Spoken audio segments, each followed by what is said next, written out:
Bon, mais je me permets une vidéo. Garde-boue Tesla. Vous voyez comment est-ce que ça fait un effet de tablette. Ça remplit le trou, le bas de caisse. Voyez-vous, la fausse aile ici est légèrement sortie. L'aile continue à bouger. Point de pression majeur juste ici, là.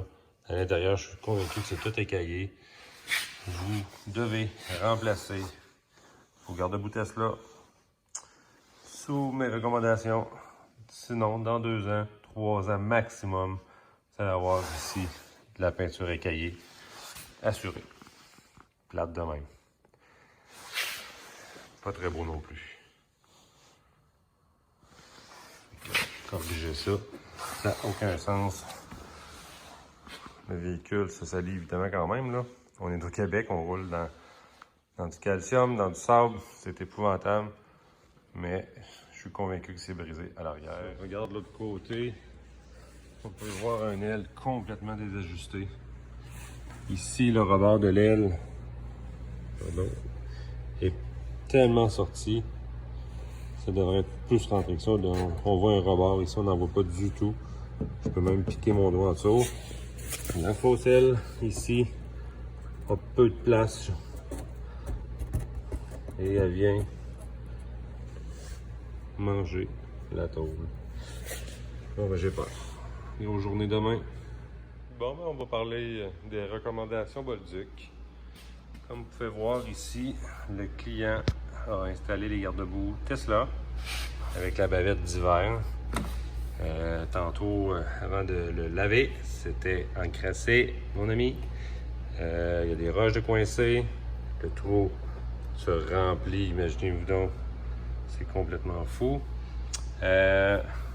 Il avait au préalable les garde-boue chinois, on voit la marque, qui ont brisé la tôle au fer. Le garde-boue Tesla empêche pas grand-chose parce que la fausse aile continue à bouger. L'écaillement, c'est fait, voyez-vous. L'aile est toute écaillée, 2019. Donc, les garde-boue Heavy Mud Flap auraient tout corrigé ça avec une installation adéquate. C'est triste. Même chose. Je ne vais pas voir à l'arrière, il y a quand même un PPF. Non, je peux aller voir, mais on voit vraiment que le PPF, il y a des petites bulles, mais l'état de la peinture est impeccable ici.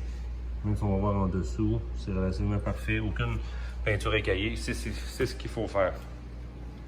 Si on regarde le coffre, assurément que en le fermant, ça vient cogner sur la valise trop fort. On peut voir ici.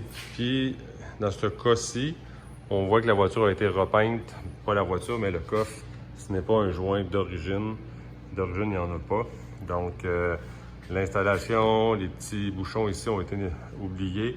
L'installation pas parfaite, mais c'est aussi dans l'utilisation que la corrosion se forme. Donc, on voit aussi un gros impact sur le métal ici. Et on peut voir l'autre côté de la valise que un début d'usure se forme. Puis de cette façon-là, à force de cogner, ça devient sur le métal, ça se met oxydé, la peinture écaille. Et c'est parti. Donc, garde-boue, wrap de bas de caisse, super important. On peut voir l'installation aussi qui est plutôt douteuse. Le client a gardé ses garde-boue chinois à l'arrière. Évidemment, je vais recommander de changer tout ça pour les Heavy Mud Flap. On peut voir qu'il n'est pas clippé. On peut voir, anyway, ici en arrière c'est du plastique, c'est vraiment moins grave. Garde-boue arrière, c'est une grosse question d'esthétique, mais de complément là, pour le look visuel. Et empêcher aussi légèrement le pare-choc arrière de se faire poivrer. On va espérer que l'aile ici n'est pas écaillée. Elle a l'air correct. On voit aussi que l'aile est mal ajustée. L'aile devrait être rentrée là, de beaucoup, environ un gros 8. Donc on peut voir, et ça aurait pu aider à causer le problème d'écaillement ici, parce que la fausse aile serait venue coincer. Dans ce cas-là, on est chanceux, tout a l'air beau. Petit picot ici, on va touch-upper. Donc, Heavy Mud Flap, sérieusement, c'est la plus belle upgrade. Peinturer 2 ailes, ça coûte cher. Bonne journée, merci.